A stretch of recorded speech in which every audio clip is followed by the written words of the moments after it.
Il a renuméroté. Donc quand j'ai refait la configuration matérielle, en fait, je lui ai dit, j'ai commencé par 0 ici en bas, après j'ai mis 1 et après j'ai mis 2. Donc là, il fait ses adresses comme ça. Alors ça marche pas. Donc quand tu fais comme ça, tu peux changer les adresses. Tu peux lui dire de démarrer à 0, tu vas lui dire démarre à 3. Parce qu'il faut que je renumérote tout là. Donc tu fais OK. Le 1, je vais le transformer en 0. Le 2, je vais le transformer en 1. Et le 3, je le retransforme en 2. C'est-à-dire qu'avant, quand je lui demandais de lire l'octet 0, il allait lire l'octet qui était ici, mais là-dessus, il y avait toujours des 0. Donc forcément, ça change rien. D'accord ?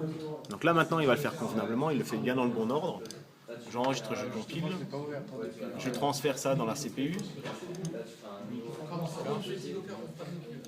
Normalement, il va la trouver. Et maintenant, ça va tout de suite fonctionner. On va voir apparaître ici le 0 qui va se mettre en route. Voilà, tac, on transfère, on balance. Et hop, on redémarre la CPU.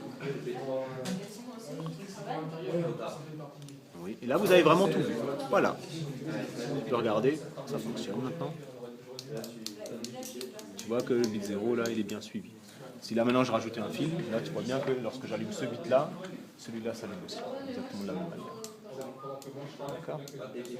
Donc ça fonctionne très bien comme ça. Et là, c'était bien de voir en fait dans quel ordre on mettait les choses. J'avais pas mis dans le bon ordre, résultat, les adresses n'étaient pas dans le bon ordre, et moi je pensais que ça c'était le module 0, comme j'avais dit au départ. Et en fait, non, le module 0 c'était lui. Ça c'était le 1 et le 2.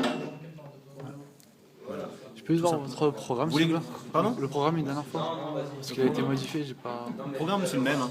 Le programme, je lis l'entrée 4, je lis l'octet d'entrée 4, je le transfère sur l'octet de sortie, donc module 4, donc l'octet 4. L'octet 4, c'est le premier octet, d'accord, de mon système de transmission. Donc ça correspondra à l'adresse 0 pour mon octet de l'octet Profibus. L'adresse 1, ce sera send 1, l'adresse 2, ce sera send 2, tout simplement. D'accord, donc là j'écris donc à 4. Je pourrais écrire sur 5 aussi, par exemple. Si j'ai envie d'écrire sur 5, je lui fais lire par exemple l'entrée byte 5, on va dire. D'accord, les entrées 5, donc c'est les octets en dessous là, c'est ceux-là. Et je vais lui dire, tiens, transfère-moi sur le tu me mets ça en sortie, donc en db1.dbb. Alors au lieu de prendre le suivant, donc le 5, je vais écrire sur le 6. D'accord ? Donc 6, voilà. J'enregistre, j'envoie. Je lui dis oui, vas-y, écrase. Non, pas besoin de faire, on a besoin de rien faire. On fait juste le transfert, ça marche tout de suite. Et donc maintenant, lorsque j'écris ici, tu vois que maintenant, quand je mets en route le 0, ça correspondra à la première sortie ici. D'accord, le quatrième correspondra au quatrième. Tout simplement. Merci beaucoup. Vous avez inversé les adresses dans la matériel. Si vous l'aviez laissé, dès qu'on a tenu dans le programme, ça marche quand même. Ça marchait quand même. C'était juste un peu compliqué.